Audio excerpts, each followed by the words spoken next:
President Trump, in a post on social media, said he spoke with Mexican President Claudia Sheinbaum and agreed that Mexico will not be required to pay tariffs on anything that falls under the USMCA trade agreement.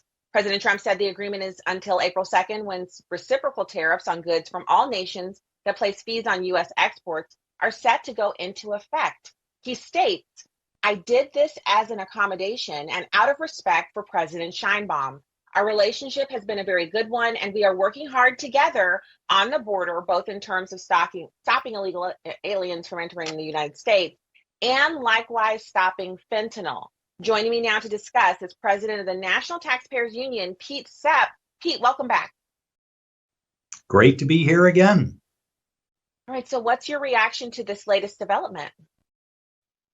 It's certainly welcome news. After all, President Trump in his first term negotiated the U.S.-Mexico-Canada free trade agreement to improve on what he saw as deficiencies in the older NAFTA agreement. It would only make sense to exempt the goods covered by that treaty, which he himself negotiated, and especially since concessions have already been won against Mexico and Canada to try and help control immigration as well as the flow of fentanyl, which is a horrible, murderous thing that's happening to Americans now. So can you talk to us about those concessions? Because one of the things I've actually been really disappointed with is when they're discussing the tariffs, rarely do we see anyone in media go into the details about what's involved. And I remember the passage of the USMCA. It was actually a huge accomplishment during the Trump administration to update NAFTA to that, to replace some of the bad policy that had been present for years that hurt workers in America. But most Americans aren't really aware of what the USMCA contains, and they certainly don't know the concessions that Sheinbaum has already made to President Trump.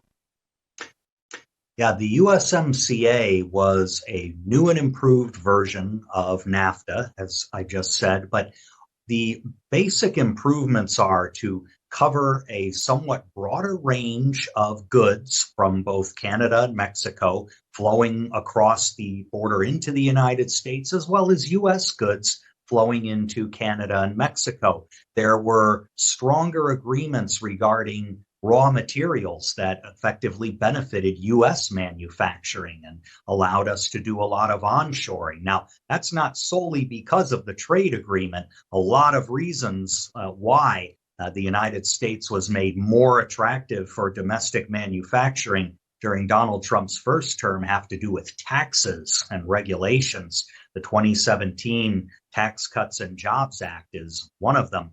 That helped to attract a lot of investment from abroad. It also helped to grow businesses that were already here, but were hoping to expand their operations. Well, if you're hoping to expand your operations, you've got the tax laws on your side. You also need a good source of imports in many cases.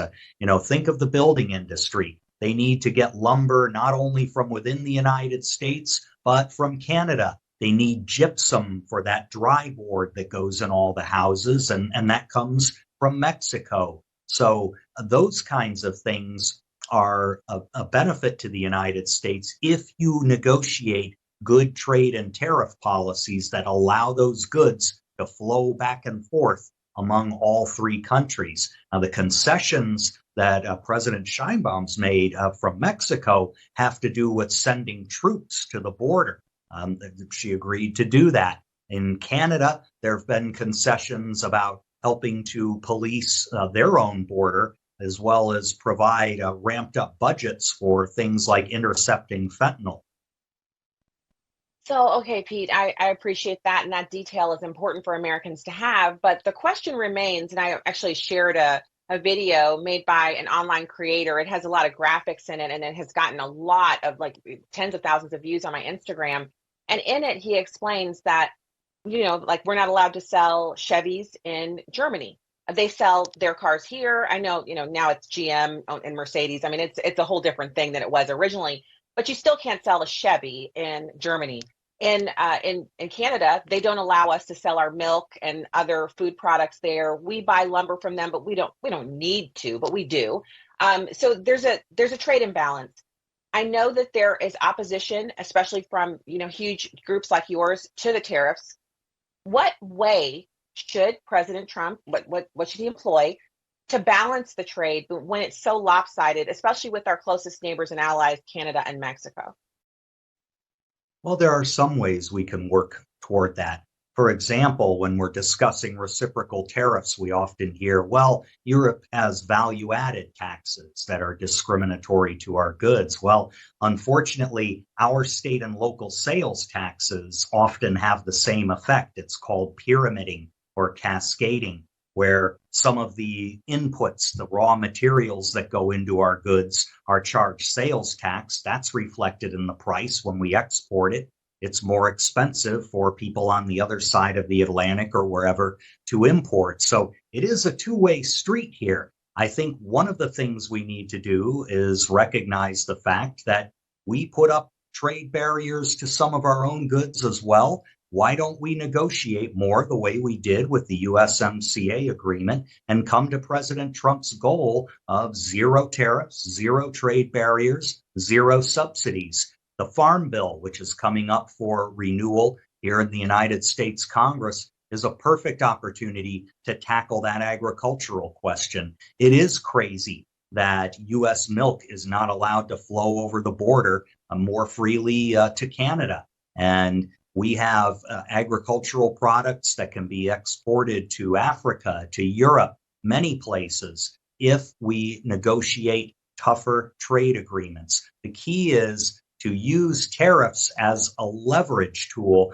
rather than impose them, which effectively does damage on American families. I mean, when we talk about tariffs, these are taxes on the flow of goods across borders. And when you look at, for example, softwood lumber, we don't need to buy it from Canada, but you know what our tariffs do? They have an impact that is 26 times greater on U.S. consumers in the form of higher prices than on Canadian lumber companies. And so we got to remember that dynamic and approach this carefully. I'm not against all tariffs. I'm not against enforcing trade agreements. You just got to have balance in the policy.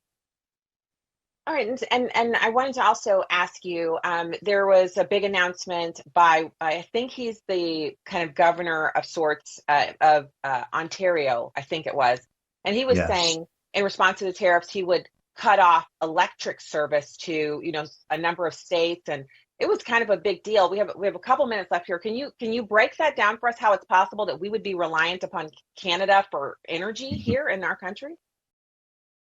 Yeah, up in the Northeast, there is a lot of cross-border energy exchange going on. And because there's a 10%, not 25, a lower tariff on energy being produced in Canada and powering American homes, well, almost immediately when the tariffs went into effect, the 10% on energy earlier this week, U.S. utilities in the Northeast, which use Canadian power, ended up raising their rates, in some cases in New England states, by 100%.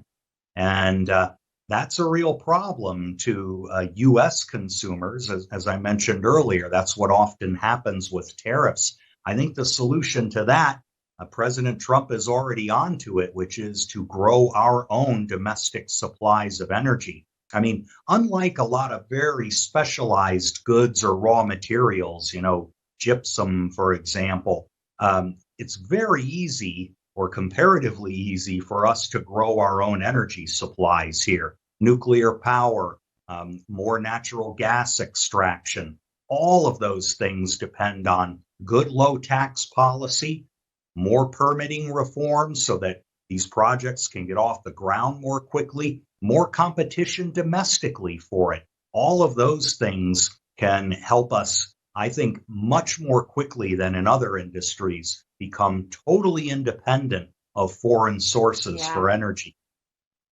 Well, we'll have to leave it there. I'm so grateful for your expertise here. Pete Sepp from the National Taxpayers Union, where you're president. Thank you so much for joining tonight. My pleasure.